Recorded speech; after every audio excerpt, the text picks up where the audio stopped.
Dito isto, eu quero convidá-los a abrir a Bíblia no Evangelho de Jesus, segundo Marcos. Leremos o capítulo 11, a partir do verso 27. Entraremos no capítulo 12 e vamos avançar até o verso 12. Marcos 11, a partir do verso 27.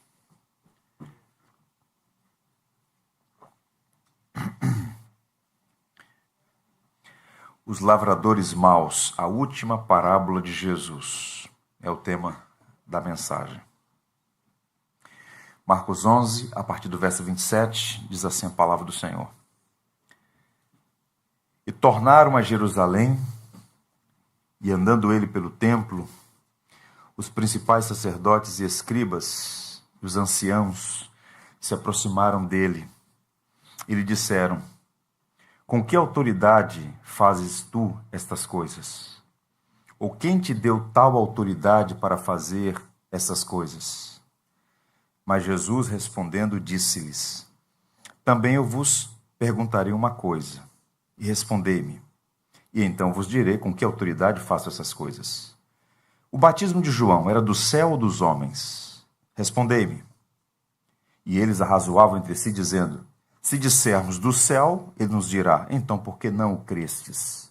Se, porém, dissermos dos homens, tememos o povo, porque todos sustentavam que João verdadeiramente era profeta. E respondendo, disseram a Jesus: não sabemos.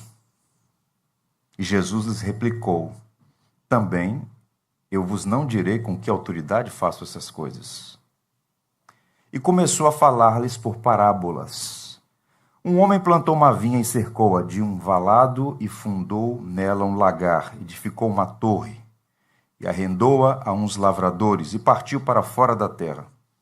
E chegando o tempo, mandou um servo aos lavradores para que recebesse dos lavradores do fruto da vinha. Mas estes, apoderando-se dele, o feriram e o mandaram embora vazio. E tornou a enviar-lhes outro servo. E eles, apedrejando-o, o feriram na cabeça e o mandaram embora, tendo-o afrontado. E tornou a enviar-lhe outro, e a este mataram. E a outros muitos, dos quais a uns feriram e a outros mataram. Tendo ele, pois, ainda um seu filho amado, enviou-o também a estes por derradeiro, dizendo: ao menos terão respeito ao meu filho. Mas aqueles lavradores disseram entre si: esse é o herdeiro. Vamos, matemo-lo, e a herança será nossa. E pegando dele, o mataram e o lançaram fora da vinha. Que fará, pois, o senhor da vinha? Virá e destruirá os lavradores, e dará a vinha a outros. Ainda não leste essa escritura? A pedra que os edificadores rejeitaram, esta foi posta por cabeça de esquina. Isto foi feito pelo Senhor e é coisa maravilhosa aos nossos olhos? E buscavam prendê-lo, mas temiam a multidão, porque entendiam que contra eles dizia esta parábola. E deixando-o, foram-se. Que o Senhor nos abençoe. Amém. Jesus entrou em Jerusalém no domingo e ele foi recebido com grande entusiasmo. Vocês lembram do início do capítulo 11. Hosana, bendito que vem em nome do Senhor. E em cumprimento à profecia de Zacarias, e na contramão do conceito de grandeza, de triunfo que o mundo romano conhecia, Jesus entrou na cidade santa montado em um jumentinho.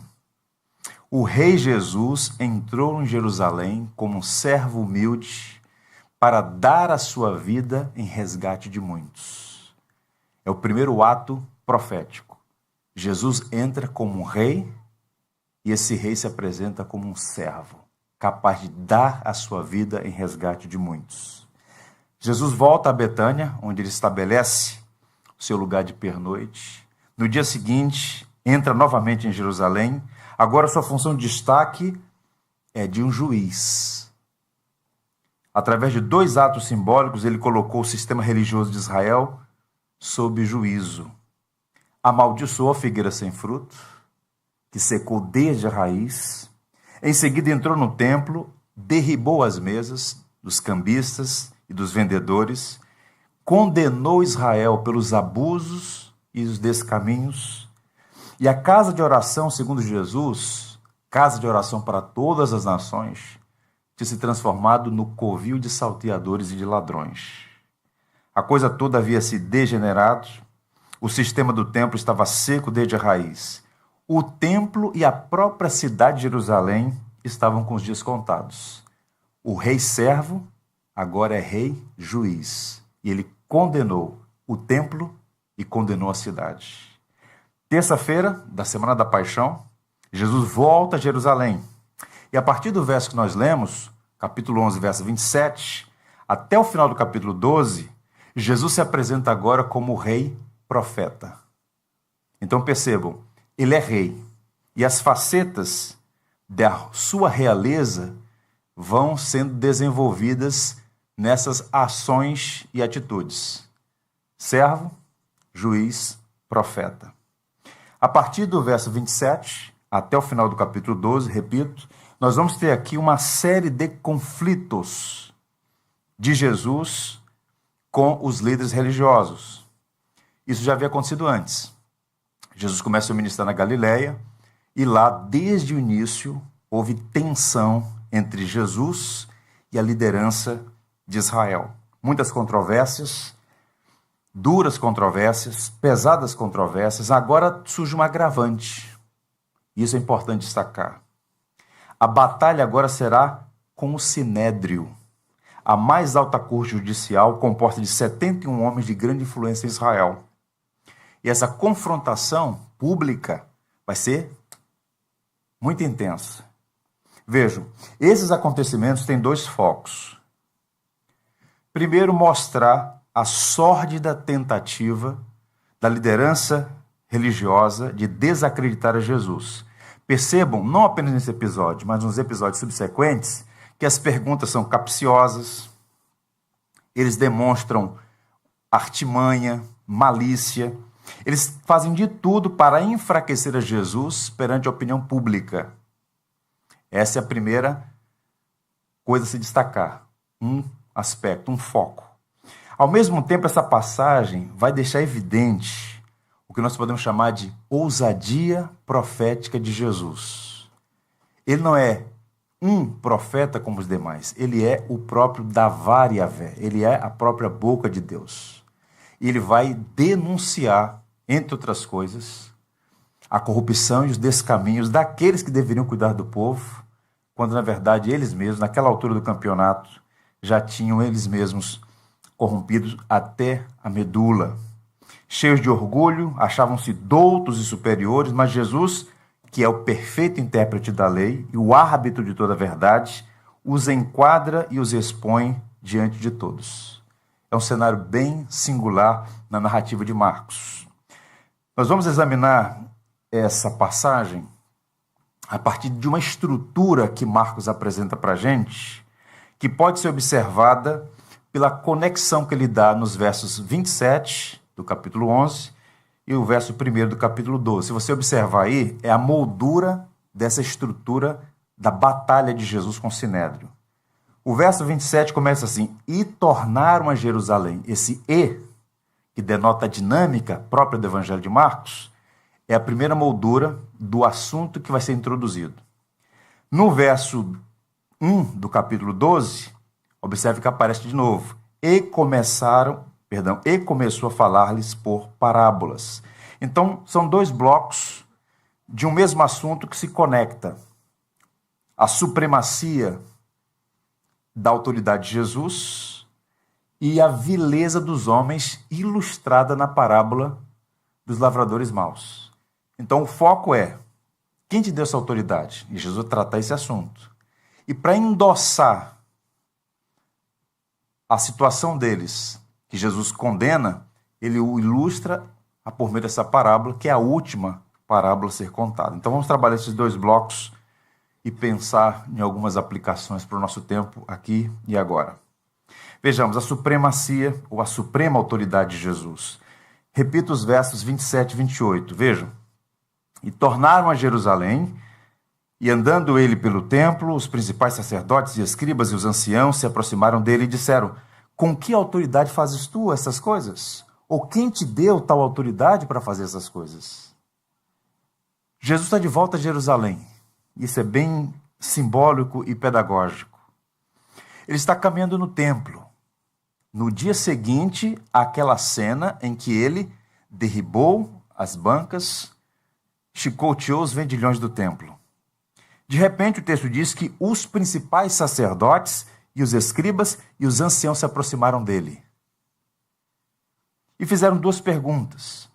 As perguntas dirigidas a Jesus abrem o debate público, cujo tema é autoridade. Quem te deu autoridade para fazer essas coisas? Agora vejam. Desde o início, em sua primeira aparição pública, o ministério de Jesus começa no norte, na Galileia, naquele famoso sermão na sinagoga de Cafarnaum. As pessoas ficaram admiradas com Jesus. E o texto diz claramente a razão, o motivo da admiração, da perplexidade diante de Jesus. Ensinava como quem tem autoridade e não como os escribas. Jesus demonstra uma notória superioridade em relação aos doutores da lei. Aquelas pessoas, embora no norte, não estavam no coração de Israel, Jerusalém, elas já tinham ouvido vários mestres, vários professores, vários rabinos. Mas quando Jesus abre o livro da lei e começa a expor, eles ficam impressionados. E o texto é claro, com autoridade. Ensinava como quem tem autoridade, não como os mestres da lei. No mesmo contexto, na sinagoga de Cafarnaum, Jesus exerce fascínio também sobre a audiência, porque ele tem poder sobre os espíritos malignos. Uma pessoa ficou possessa no contexto do culto. E Jesus demonstrou autoridade no ensino e sobre espíritos malignos. Quando a gente faz uma linha do tempo no Evangelho de Marcos, o ministério de Jesus Cristo vai se desenvolvendo e ganhando fama à medida que essa autoridade vai sendo ampliada e fica evidente a todos que ele não é uma pessoa comum. Autoridade no ensino, autoridade sobre espíritos malignos, autoridade sobre a criação. Quem é esse que até o vento e o mar lhe obedecem? Autoridade diante dos seus algozes, a ponto de emudecê-los, expondo a verdade. Vejam, ele ensina como nenhum outro, a ponto dos especialistas da Torá parecerem meninos brincando na praça. Jesus repreende Satanás, homem valente. Ele ousa perdoar pecados. Quem é este que ousa perdoar pecados? Eles estão murmurando, falando consigo mesmos, no coração. Então o mestre diz: o que é mais fácil? Dizer a este homem: os teus pecados estão perdoados, ou levanta-te e anda? Ficaram todos perplexos. Jesus afirma a superioridade sobre a lei e o sábado, um debate intenso no capítulo 2. Ele se apresenta como substituto do templo, no capítulo 15. O local onde Deus agora encontra a humanidade não é numa estrutura física, mas o lugar do encontro é na própria pessoa de Jesus Cristo. A forma como ele fala com Deus é única. A maneira como ele prefacia suas afirmações e usa o amém, eu asseguro a vocês, indica que tinha autoridade e essa autoridade vinha de Deus. Aqui ele chamava de Abba, um escândalo. Não há registro de nenhum rabino se dirigindo a Deus como Abba.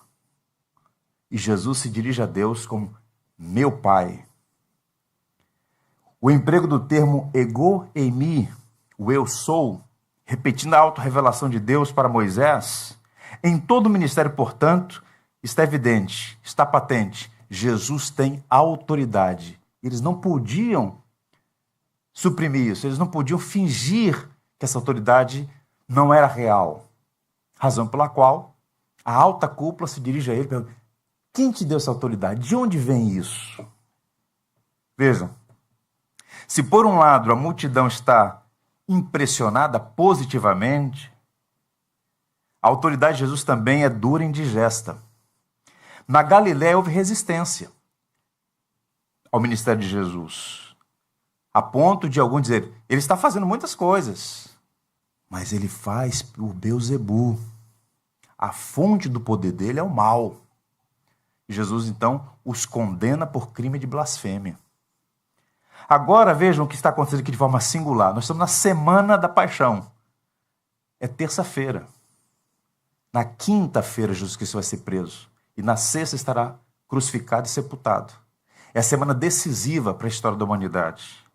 Portanto, esse embate acontece no templo de Jerusalém, no coração do judaísmo, e a questão pivotal passa a ser a seguinte, repito, de onde vem essa autoridade? Quem a deu? Um professor chamado Francis diz assim, da perspectiva da liderança oficial, um visitante galileu, sem nenhuma instrução rabínica formal, não tinha direito de se apresentar como autoridade no templo deles. De repente chega o galileu, sem diploma reconhecido pelo MEC, derrubando as mesas e chamando o templo de covil de salteadores. Quem te deu essa autoridade? De onde vem isso? Disse aos irmãos, num dos primeiros sermões, hoje é o 60º sermão em Marcos, lá atrás, que Marcos é um escritor muito habilidoso. Ele apresenta o palco onde vai se dar a mais intensa e prolongada batalha entre Jesus e a cúpula do judaísmo. É o embate final, dá até tema de filme, o embate final. Pela primeira vez, em 3 anos, uma delegação oficial do Sinédrio, o corpo docente e jurídico mais importante, de maior autoridade em Israel, questiona a autoridade do rabino da Galileia. O Sinédrio, repito, composto de 71 líderes, de grande influência política e de poder judicial, era presidido pelo sumo sacerdote. E esse grupo dominava a vida política religiosa de Israel. Era o Supremo. A custódia do templo havia sido confiada a esse grupo. Eles dominavam tudo. Do ponto de vista político e religioso, quem comandava era o Sinédrio. E essa composição incluía os principais partidos, os fariseus, os saduceus e os mestres da lei. A figura do ancião aqui é a figura do cabeça da tribo. Os nomes mais importantes, de maior relevância em Israel. Portanto, nós estamos falando do centro de comando político-religioso do Estado de Israel, que estava sob domínio romano, mas que tinha relativa autonomia. E o campo de batalha, veja o que Marcos está fazendo aqui. O campo de batalha não é a cidade de Jerusalém, ampla, mas o templo. Então eles se aproximam com os corações fechados, prontos para questionar, para conspirar, e o plano deles é embaraçar Jesus, é desacreditá-lo perante a opinião pública. E vejam as perguntas, eu quero examinar as perguntas, as 2 perguntas que estão conectadas. Com que autoridade tu fazes essas coisas? Ou quem te deu tal autoridade para fazer essas coisas? São 2 perguntas que podem ser resumidas com uma sentença, numa proposição. Cadê as tuas credenciais? Como é que você chega aqui no templo e faz o que faz? A intenção deles não é saber a verdade, mas obter recursos para prejudicar Jesus, é uma artimanha. A autoridade de Jesus era uma preocupação para eles e, portanto, era um problema a ser resolvido. Eles não estão interessados em saber se de fato Jesus, o Galileu, é o Messias. A questão é, esse homem é uma ameaça.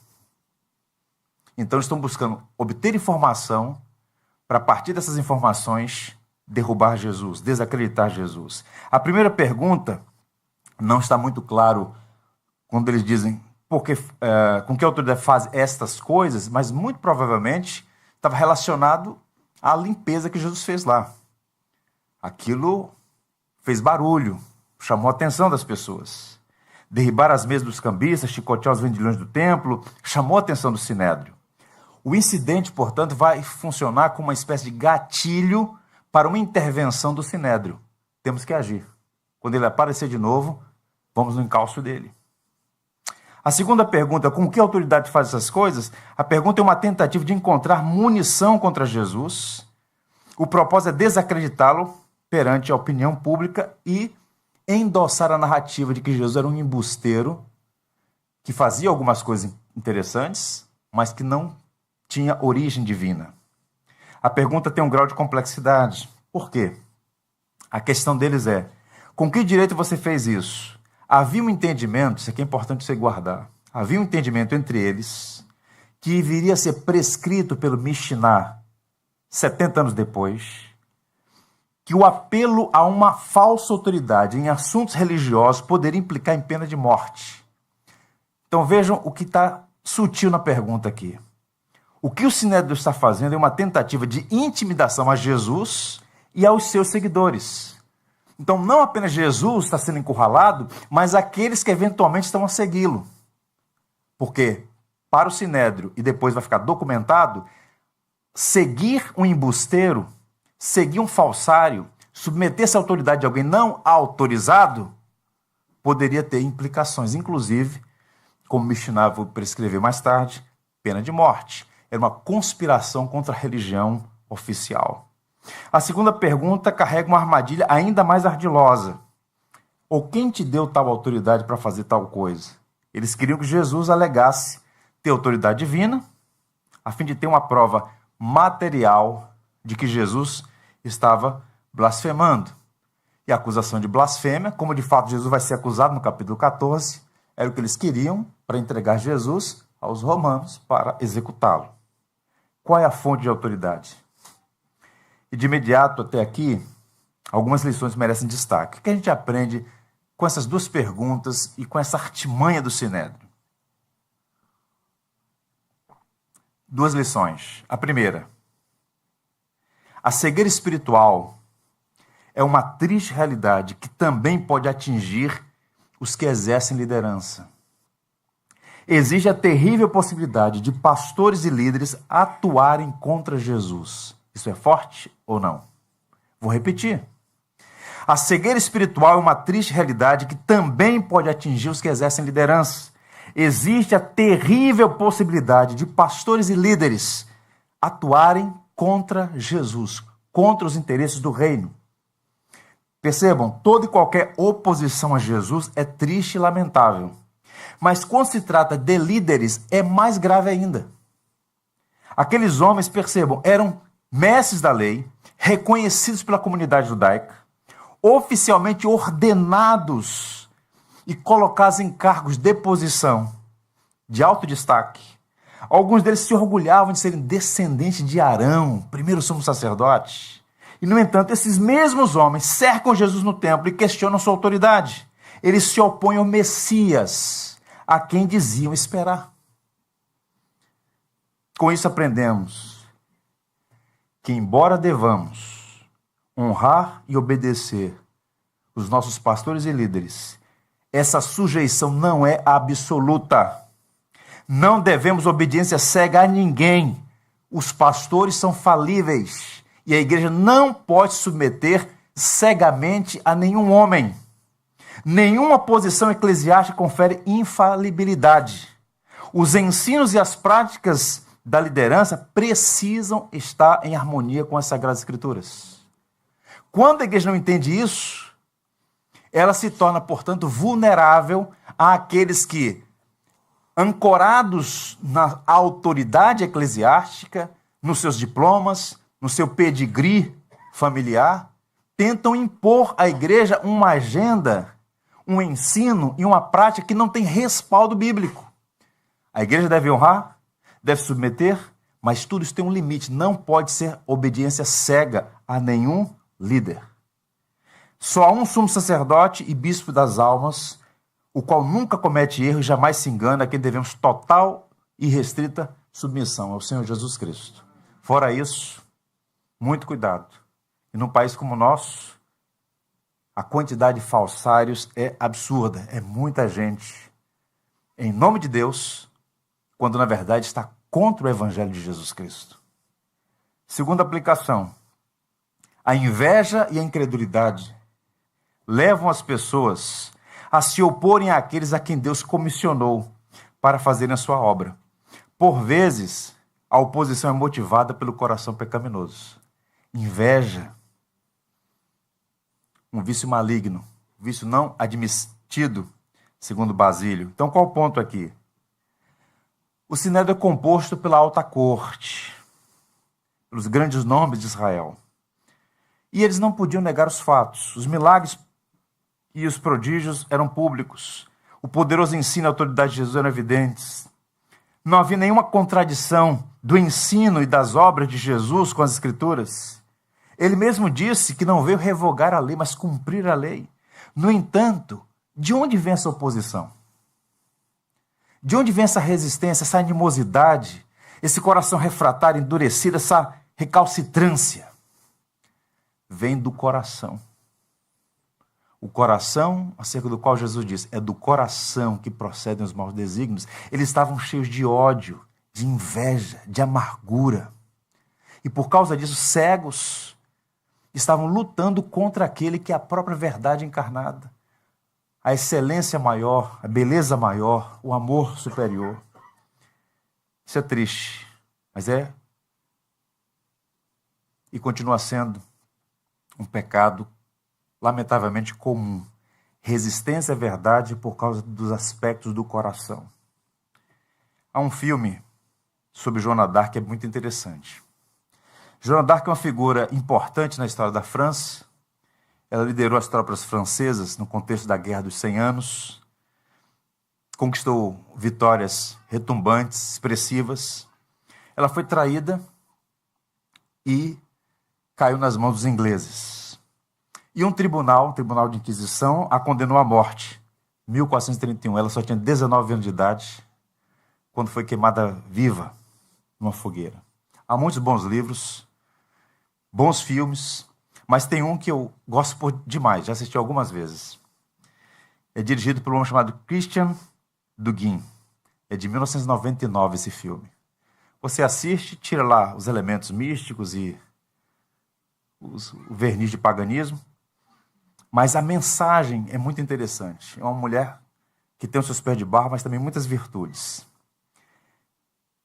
E ela, tendo em vista que recebeu supostamente uma missão de Deus para encorajar o exército francês, no interrogatório, as autoridades religiosas querem saber, para condená-la, se ela teve uma experiência com Deus, se ela ouviu Deus falar.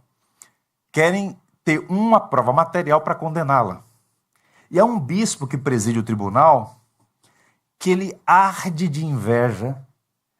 Como é possível ele, um ancião, não ter as experiências que o menino de 19 anos de idade tem? Não ter a popularidade e a energia, a audácia de fazer o que ela estava propondo fazer. Então ele vai guardando aquela amargura e tentando de alguma maneira prejudicá-la. E tem uma cena no filme em que ela está sendo interrogada. Foram dias de interrogatório e um dos interrogatórios por 3 horas. E então ela pergunta para o bispo: por que você está me punindo por falar com Deus? Por quê? E ele é afrontado com aquela pergunta, aquela pergunta bateu nele, ele percebeu por um lapso assim, de sensatez, e ele manda levá-la de volta para a cela. Volta com ela novamente. E ele pergunta para ela: você está disposta a abjurar? A retratar-se? E ela diz assim: mesmo com porte erguido e com a fogueira acesa, não negarei o meu Deus. E então o bispo diz: você morrerá por causa de suas palavras. E ela então sepulta o bispo vivo, dizendo assim: não, morrerei por causa da tua palavra. É um embate entre uma figura e a cúpula religiosa francesa e inglesa. Em outras palavras, o que está acontecendo aqui é o seguinte, e eu já vivi o suficiente para saber que isso acontece.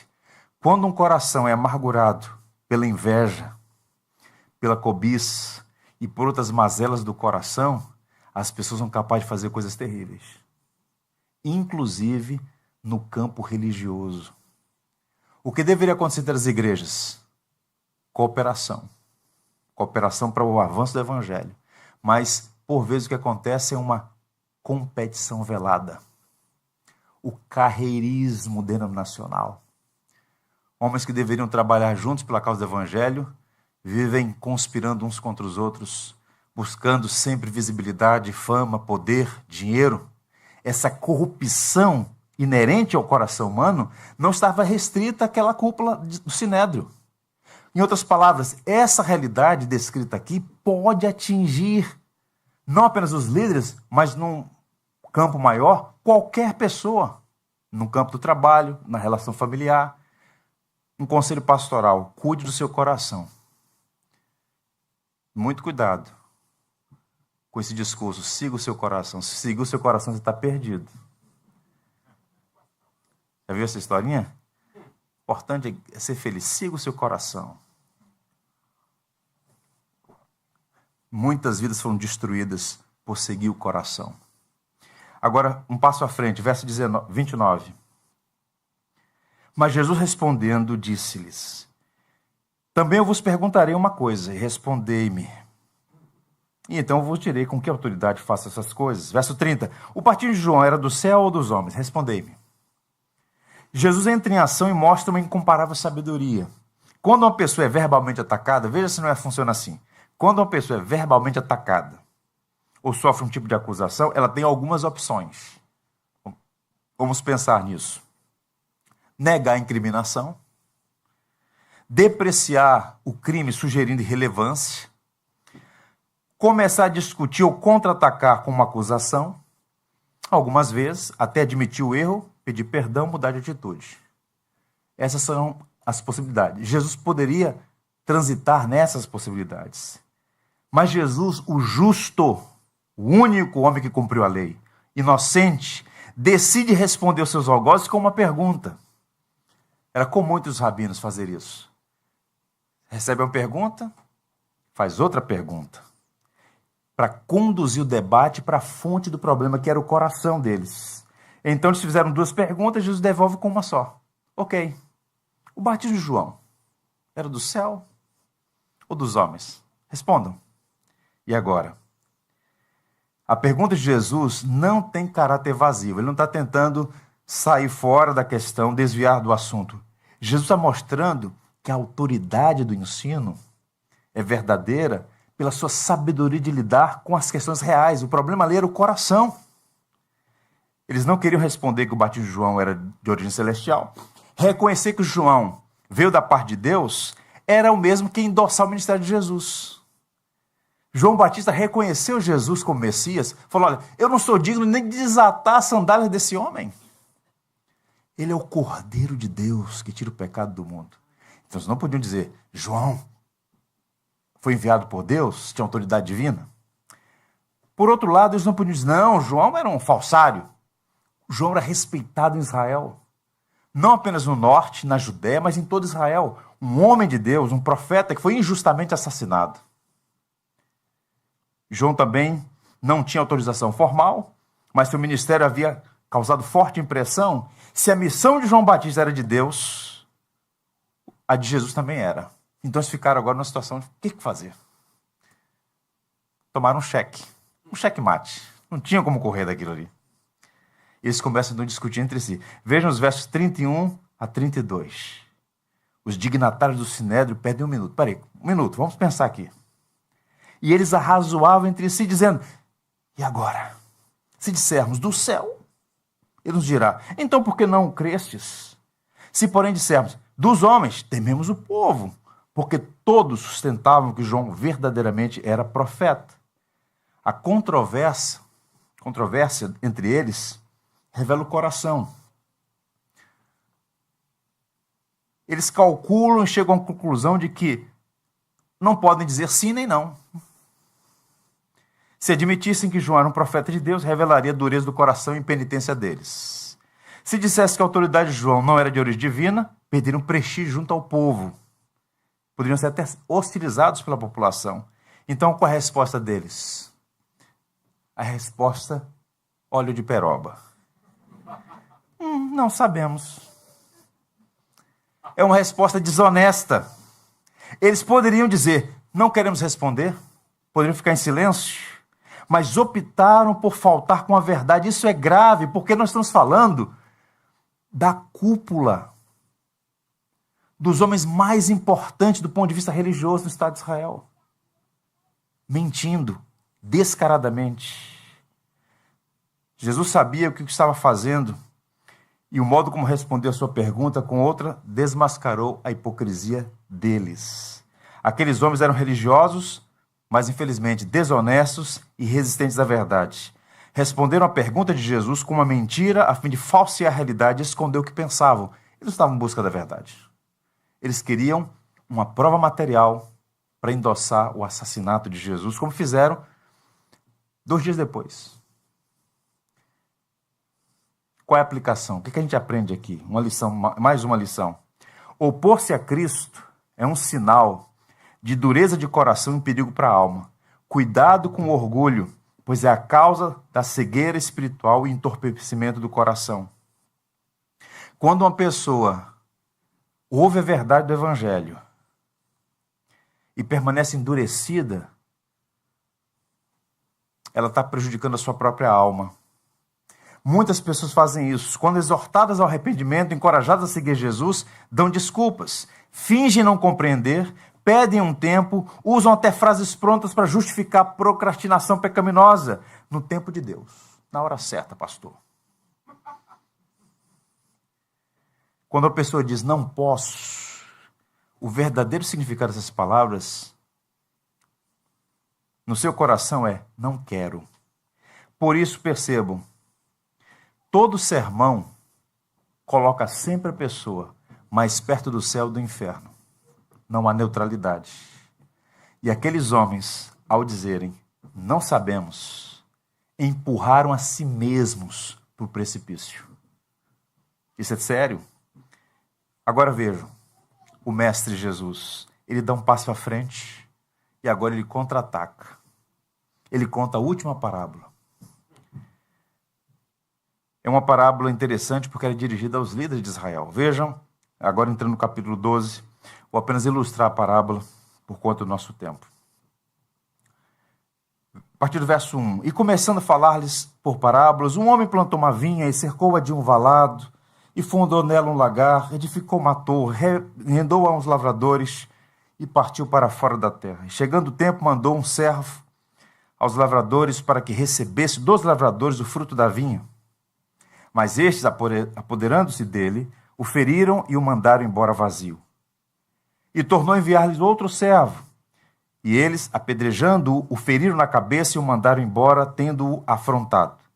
E tornou a enviar-lhe outro. E a este mataram. E a outros muitos, os quais a uns feriram e a outros mataram. Tendo ele, pois, ainda seu filho amado, enviou também a estes por derradeiro, dizendo, ao menos terão respeito ao meu filho. Mas aqueles lavradores disseram entre si, este é o herdeiro. Vamos, matemo-lo, e a herança será nossa. E pegando dele, o mataram e o lançaram fora da vinha. Que fará, pois, o senhor da vinha? Virá e destruirá os lavradores e dará a vinha a outros. Já parou para pensar nisso? A última parábola de Jesus. Ele é o mestre por excelência. Ele não apenas ensina a verdade, Jesus é a verdade. Nas palavras do escritor Charles Dickens, ele é o maior contador de histórias da história. Incomparável. E o uso das parábolas era um recurso que Jesus usava com frequência para mostrar lições preciosíssimas. E a parábola dos lavradores maus, ela se reveste de uma importância muito especial por 3 razões. O lugar onde ela é contada, no templo, o coração de tudo em Jerusalém. As pessoas para as quais ela é anunciada, o sinédrio. E o fato de que a última parábola antes do Calvário. Então ele faz essa narrativa, ele compartilha essa história. E algumas perguntas são importantes para nós. O que essa parábola ensina? Qual é a sua mensagem central? E o que podemos aprender hoje com a parábola dos lavradores maus? Um homem plantou uma vinha. Eles sabiam da parábola. Essa parábola remete o leitor de tradição judaica à parábola de Isaías 5, em que Deus compara a si mesmo a esse dono da vinha que planta uma vinha, compra uma propriedade, prepara tudo, cerca essa vinha, protege, cria um lagar, uma torre. Havia uma expectativa de que a vinha desse bons frutos, mas a vinha não deu bons frutos. E então o dono soberano fez dela um deserto. Pereceu aquela vinha. É uma parábola intensa do livro do profeta Isaías, capítulo 5. Martin Lloyd Jones tem um livro inteiro sobre a parábola da vinha em Isaías, capítulo 5. Agora vejam, qual é o contexto cultural aqui? A prática de arrendamento por um proprietário ausente era muito comum em Israel. Ouçam com atenção o que eu vou dizer, como a Bíblia atual. O conceito de propriedade privada está presente na Bíblia como algo legítimo de grande valor para a manutenção da lei e da ordem, para a garantia dos direitos fundamentais e para a prosperidade. O proprietário tem direito sobre o que é seu. Ele pode vender, alugar, permutar, emprestar ou doar. Esse conceito está presente entre os judeus e entre os romanos, a audiência imediata para a qual Marco dirige o livro. Então Jesus começa destacando o trabalho do dono da vinha. Essa vinha não é autoexistente, ela não tem uma estrutura que derivou-se do nada, não. O dono plantou a vinha, ele protegeu a vinha fazendo um valado, uma vala literalmente, abrindo, portanto, uma distância entre a vinha e o restante do terreno para proteger de animais, de bestas feras, salteadores inclusive. Ele construiu um lagar a fim de que houvesse uma produção mais eficiente dos recursos da vinha e ergueu uma torre que poderia funcionar como uma espécie de armazém e a torre do vigia. Tudo isso o dono da vinha fez. É dele a vinha por direito. Ele é o dono da vinha. De forma soberana, legítima, o homem decide arrendar, faz um contrato. Ele viaja e faz um contrato de arrendamento. Vocês vão cuidar da vinha e na colheita, na safra, uma parte acordada me pertence. O contrato prevê que no devido tempo receberia o equivalente a uma parte da safra. Residente em outra região, o dono da vinha então envia um servo para receber o que é seu por direito. E o que eles fazem com o servo? Humilha, espanca e manda de volta de mãos vazias. Vaza. O dono da vinha, pacientemente, envia outro servo. E o que eles fazem? Humilham, espancam e dessa vez batem na cabeça. A linguagem aqui é: aumentam a carga de violência, de agressão e despedem vazio. O dono da vinha continua enviando servos. E agora eles não apenas maltratam, mas matam. Fez várias vezes esse mesmo projeto. Envia para receber, ou quem sabe não volta um bom senso. Até que o dono da vinha diz: bem, não há mais ninguém para enviar. Vou enviar o meu próprio filho, o único filho. Eles vão respeitar o meu filho. E o filho vai ao encontro dos lavradores para receber o que é do seu pai por direito. E eles então, de forma cruel, pensam: esse é o herdeiro. Vamos matá-lo. E agora, tudo será nosso. E eles então matam o herdeiro com tamanha crueldade e jogam para fora da vinha. Mateus dá esse descritivo: mataram e lançaram fora da vinha. Sequer deram ao filho um sepultamento digno. Vileza, crueldade. Bem, o significado da parábola é autoexplicativo. O Sinédrio entendeu. Tanto é que no verso 12, vamos prender esse homem. Eles sabiam que Jesus estava falando deles. O dono da vinha é Deus. Os servos são os profetas, que foram perseguidos, humilhados, espancados, assassinados de forma brutal, inclusive o último deles, João Batista. O filho do dono é Jesus, foi enviado, mas os religiosos que deveriam cuidar de Israel iriam liderar o processo de humilhação, espancamento e assassinato de Jesus. 2 dias depois dessa conversa. Por isso que eu digo aos irmãos, um coração duro é o pavimento para o inferno. 2 dias antes, ouvindo Jesus face a face, eles continuam endurecidos e tramando matar. Por isso que eu digo aos irmãos, repetindo as palavras de Jesus, a salvação é um dom de Deus. Impossível ao homem. Se Deus não transformar o coração de uma pessoa, ninguém pode. Um pregador, ele pode ser um instrumento para anunciar a verdade, mas a mudança do coração, só Deus pode fazer. Por isso, se você é um salvo de Jesus, diga: Senhor, eu louvo o teu nome, meu coração foi transformado. Efésios 2, pela graça somente. Então Jesus conclui a parábola com 2 perguntas retóricas. Que fará, pois, o Senhor da vinha?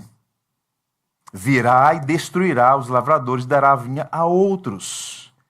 A primeira pergunta e a subsequente resposta apontam para a parábola da vinha em Isaías. Os líderes da nação ali representados seriam punidos pela perversidade contra o Senhor da vinha e seu filho. E tendo em vista que os pecados dos mestres são os mestres do pecado, a liderança é punida com maior rigor. Por isso a gente deve sempre orar pelos líderes da igreja. Os pecados dos mestres são os mestres do pecado. Quando um líder tomba, o estrago é maior. Quando Pilatos tentou persuadir Jesus para se autodefender, em João 19, alegando que tinha poder, ele, Pilatos, poder para prender ou soltar Jesus. Então Jesus diz: olha, nenhuma autoridade teria sobre mim se do céu não te fosse dada. Ponto. Por isso, aqui vem a questão central. Por isso, quem me entregou a ti, maior pecado tem. Existe gradação de pecado, escala. Os líderes que entregaram Jesus a Pilatos é mais culpado do que o próprio Pilatos, porque pecaram contra a luz, pecaram contra a verdade. Pilatos era ignorante por natureza. Então, entregar a vinha ao outro aqui é muito provavelmente uma alusão à transferência do cuidado da vinha para outros líderes.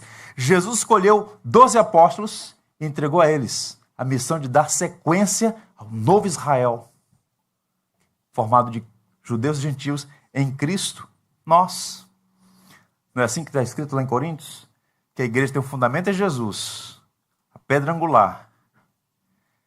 E a igreja é edificada sobre o fundamento dos profetas e dos apóstolos, as escrituras, a palavra de Deus. A segunda pergunta que Jesus faz é uma citação do Salmo 118, versos 22 a 23, e aponta para a soberania de Deus em lidar com os opositores e triunfar sobre os seus desígnios. Vejam o verso 10. Ainda não lestes essa escritura? Vocês não são os doutores, os professores de Bíblia? Nunca leram na Bíblia, não?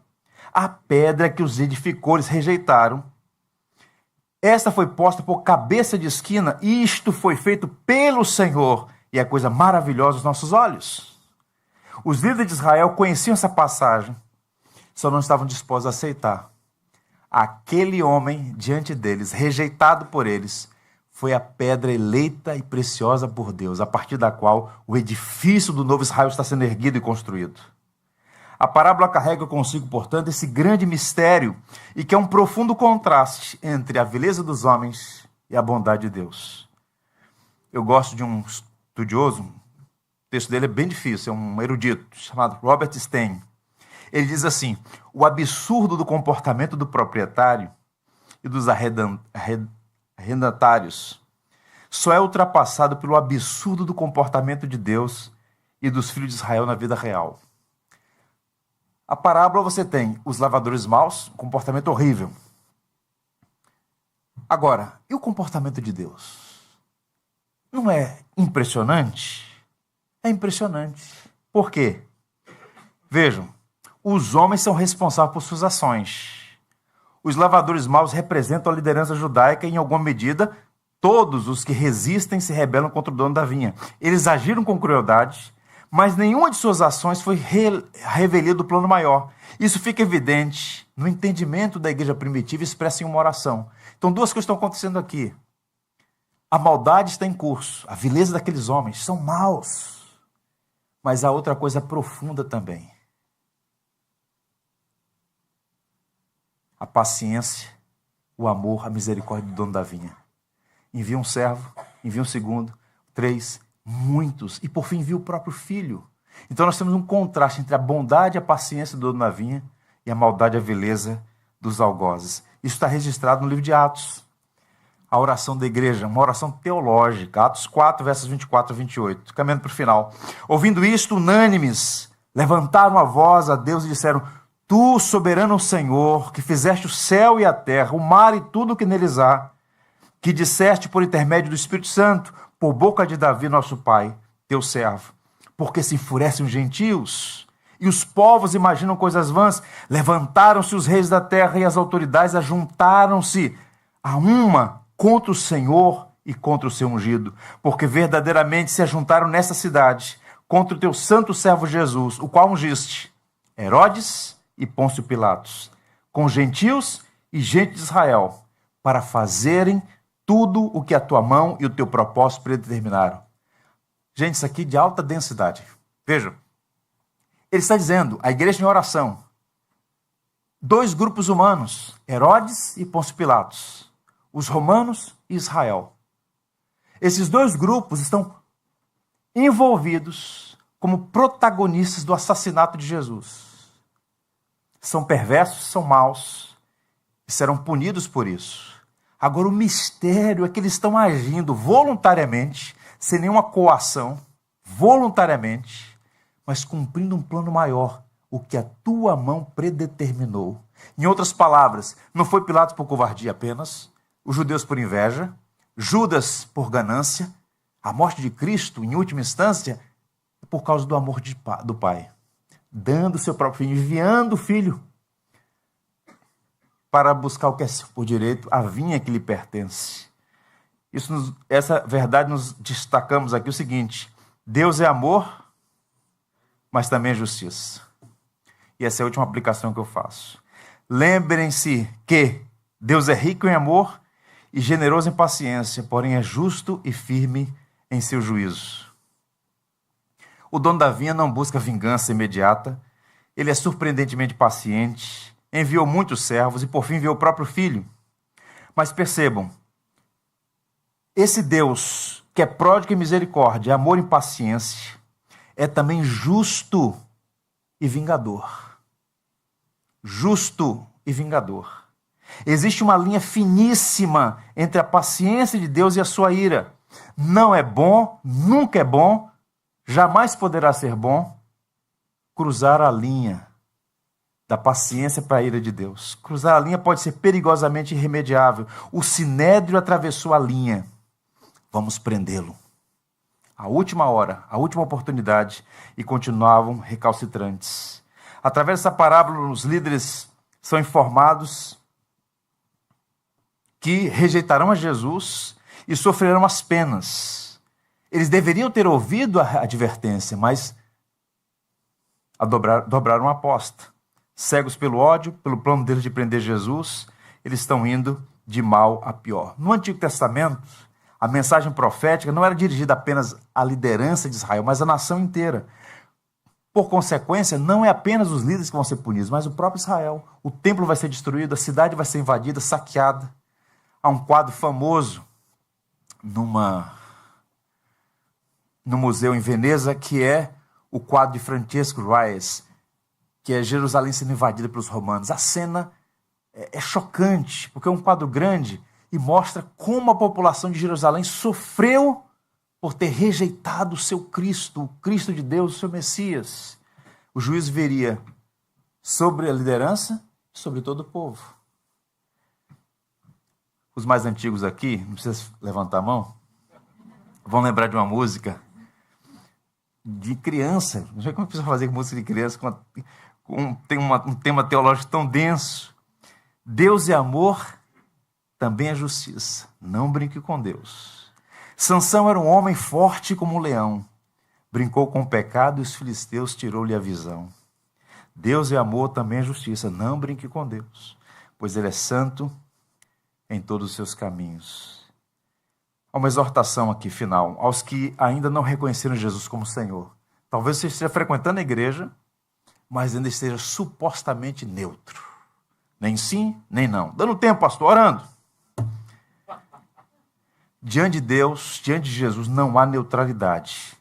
Ou você se submete ao senhorio de Jesus, ou rejeita. Não há outra opção.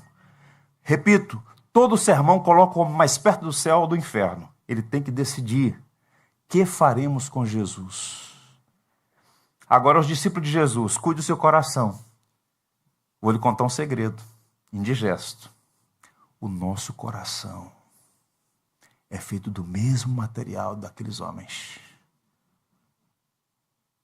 Não se iluda com mensagenzinha no WhatsApp, nas redes sociais. Aceite o diagnóstico da Bíblia, seu coração é mau. Nosso coração é mau. A nossa oração tem que ser de Davi. Deus, derrama a tua luz nas minhas trevas. Aqueles homens liam a Bíblia, pregavam a Bíblia, ensinavam a Bíblia. E diante deles o próprio Cristo encarnado. E eles são capazes de fazer o que fizeram. Que o Senhor nos livre disso. Nos dê um coração sensível a Jesus. Eu encerro contando a vocês uma história. A história do rei Hassan. Hussein, para ser mais preciso. Essa história é contada por um doutor chamado Kenneth Bailey. É a história do rei Hussein da Jordânia. É uma história fascinante. A história é o contraponto dos lavradores maus. É uma rica ilustração de como deveria ser a atitude daqueles lavradores diante da autoridade do proprietário da vinha. A história é a seguinte, real, documentada.